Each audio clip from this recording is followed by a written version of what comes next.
Ya, assalamualaikum warahmatullahi wabarakatuh. Pada kesempatan kali ini kita akan coba untuk membahas solusi dari latihan pra UTS yang saya berikan sebelumnya untuk klaster B ya, Fisdes 2 klaster B. Oke, pada soal nomor 1 ini adalah soal dari materi hukum Coulomb ya, hukum Coulomb. Jadi biasanya hukum Coulomb itu jenis-jenis soalnya ya memang untuk melatih kemampuan analitis mahasiswa ya. Nah, ini salah satu soal analitis ya. Jadi dibutuhkan analisa dari mahasiswa untuk menjawab soal ini. Jadi kita harus pelan-pelan ya untuk mengerjakan soal-soal hukum Coulomb. Biasanya sih lumayan jelimet kalau untuk soal hukum Coulomb. Oke, diketahui 3 buah muatan dan ditempatkan pada masing-masing sebagaimana ditunjukkan gambar. Jadi saya punya muatan, besarnya sama 3 mikrokulong, 3 mikrokulong, 3 mikrokulong ya. Namun di sini kosong muatannya ya. Jadi ada persegi, di ujungnya ini masih kosong. Sebuah muatan hendak diletakkan pada posisi U. Di sini. Saya belum tahu di sini ya, ini posisi U tadi. Muatannya apa? Saya nggak tahu. Besarnya apa? Saya tidak tahu. Ya, jenisnya apa kita nggak tahu. Itu yang akan ditanya. Nah, yang diinginkan adalah jika saya ingin meletakkan muatan di sini, saya menginginkan bahwasanya gaya total yang dirasakan oleh muatan A. Jadi gini. Muatan uji kita di sini adalah muatan A. Maka saya ingin melihat. Ini kan sejenis nih. Perhatikan sejenis ya. Oke, langsung. Ini logikanya seperti ini ya, cara berpikirnya seperti ini. Perhatikan. Karena ini sejenis, kita lihat seperti ini dulu ya. Ini hubungan antara 2 buah muatan ini. Maka di titik A, dia akan merasakan gaya ke arah bawah. Gaya tolak ya, karena ini sejenis. Maka di sini gaya tolaknya kemana? Maka gaya tolaknya adalah ke kiri. Ya, karena yang mau saya tinjau hanya di titik A. Saya buat seumpamanya di sini FA2, FA3 seumpamanya gitu, atau FA1 gitu ya, FA1. Ini muatan 1, saya buat ini muatan 2 gitu ya. Oke. Nah, saya belum tahu muatan jenis apa di sini. Nah, di soal yang dia minta adalah gaya total yang dirasakan oleh muatan A hanya mengandung komponen vertikal. Oke, jelas ya. Di sini hanya mengandung ini yang diinginkan oleh soal kita. Ya, ini yang diinginkan oleh soal. Maka saya ingin gaya totalnya hanya pada vertikal, baik itu positif atau negatif itu nggak dibahas gaya vertikalnya. Yang penting hanya ada komponen vertikal, artinya komponen horizontalnya ini harus tidak ada.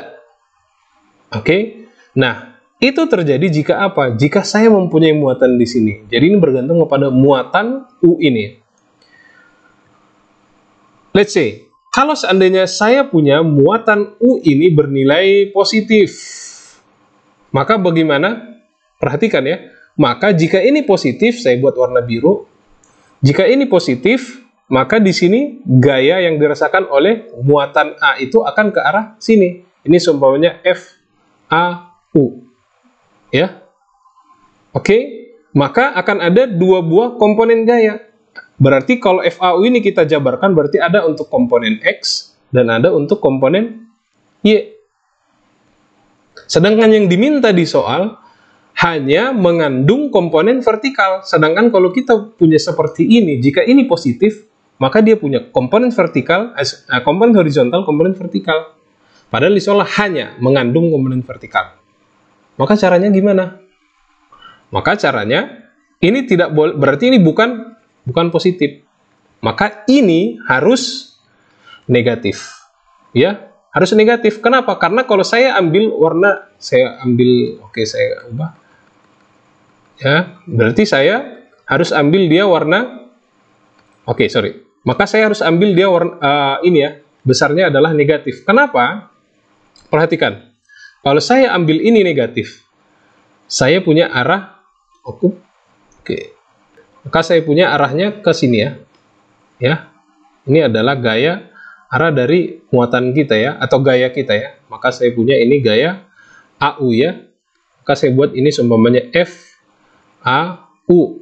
Maka perhatikan, saya akan punya muatan gaya untuk komponen X ke arah kanan, ini FAU komponen X, dan ini FAU komponen Y. Perhatikan, di sini FAUX itu berlawanan dengan FA2. Maka di sini kuncinya.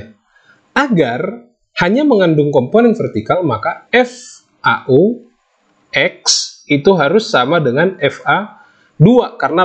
Karena kan dia berlawanan jenis ya. Maka dia harus, kalau dia besarnya sama, maka komponen horizontalnya itu akan sama dengan 0. Di sini kuncinya. Oke, analisanya di situ ya. Analisanya di situ. Oke, maka di sini penting kalian untuk mengetahui. Jadi di sini kita sudah tahu jenisnya adalah negatif. Nah, sekarang kita ingin mengetahui berapa besar dari muatan negatifnya ya. Oke, besarnya. FAUX itu berarti apa? Ini adalah kalau seumpamanya saya punya di sini, oke, ini sudutnya adalah theta, maka saya punya berarti FAU cos theta ya. Untuk komponen X-nya kan ini cos theta, maka ini sama dengan FA2 tadi ya. FA2. Maka FAU-nya di sini apa? FKU di sini adalah K muatan A muatan U per ya R kuadrat. RAU kuadrat. Berarti jarak dari A ke U cos theta sama dengan K QA Q2 per RA2 kuadrat ya. Kuadrat. Oke, RA2 berarti jarak dari A ke 2, muatan 2 ini. Saya buat tadi muatan 2 ya, ini Q2, ini Q1 gitu ya. Oke. Maka jaraknya ini apa? Berapa? 4D ya. Namun jaraknya ini berapa ya? Untuk RAU, kita lihat. Jadi kita skip, kita simpan dulu. Yang ini kita simpan. Ya. Berarti RAU, ya, RAU itu sama dengan apa? Ya, jarak dari sini ya. Maka kita menggunakan Pythagoras ya. Berarti ini 4D, ini D. Maka RAU sama dengan akar 4D kuadrat ditambah D kuadrat. Ya, itu RAU. Oke. Nah, kita lihat cos theta. Ya, berarti cos theta-nya berapa? Cos theta-nya berarti samping ya. Sampingnya adalah ini 4D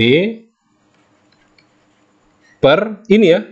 Akar 4D kuadrat tambah D kuadrat. Atau kalau kita buat ini tadi akar 4D 16D kuadrat menjadi 17D kuadrat ya.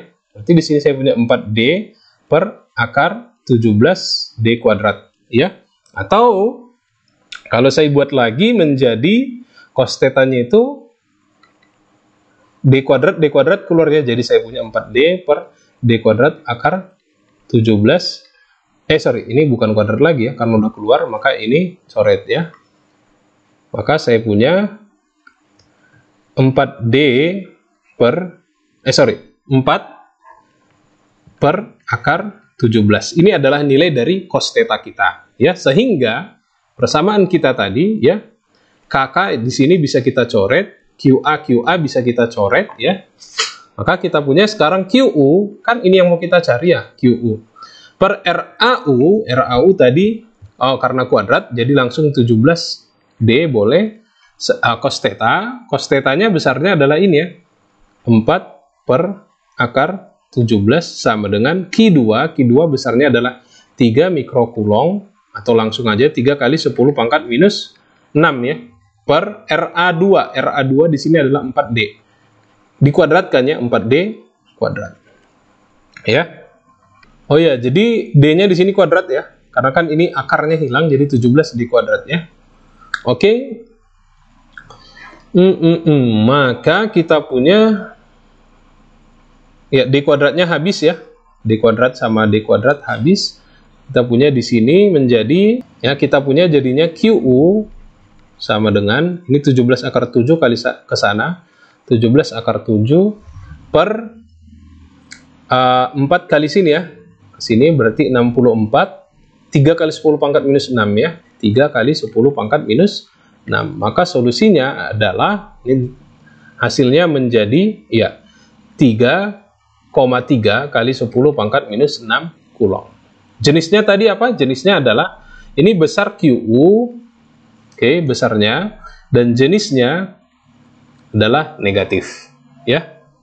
Ya, jadi ini tadi harus pelan-pelan, ya, harus pelan-pelan untuk pemilihan jenis dari muatannya tadi, ya. Nah, setelah kita dapatkan ini, oke, karena kita tidak ditanya ya berapa besar gayanya, yang ditanya adalah berapa muatannya dan jenisnya, agar hanya tersisa komponen horizontal aja. Nah, kalau saya tempatkan 3,3 ini ke sini dan minus, maka hasilnya pasti hanya komponen sumbu Y dan sumbu A-nya, ya. Nanti ini pasti nilainya tidak akan sama dengan 0, ya, pasti ada nilainya. Karena di sini ya, karena di sini adalah 3, ini 3,3, ya, maka nanti akan lebih besar ke arah atas, ya. Nilai gaya totalnya, maka nilai gaya yang tersisa nanti adalah ke arah atas, ya. Jadi ini untuk solusi nomor 1, cukup sederhana sebenarnya, tapi butuh analisa kalian, ya. Jadi nanti ketika di ujian juga begitu, ketika ketemu dengan soal-soal hukum Coulomb, biasanya soal nomor 1 ya, karena itu bab 1 kita di Fisdes 2, maka yang pertama kalian lakukan adalah tenang, analisa soalmu. Analisa soalmu. Setiap coretan yang kalian coret di soal itu pasti akan ada nilainya nanti, karena di situ dosen akan bisa menilai apakah si mahasiswa mempunyai pengetahuan yang cukup untuk menyelesaikan soal ini, ya. Oke ya, sip. Oke, kalau begitu kita lanjutkan ke soal nomor 2.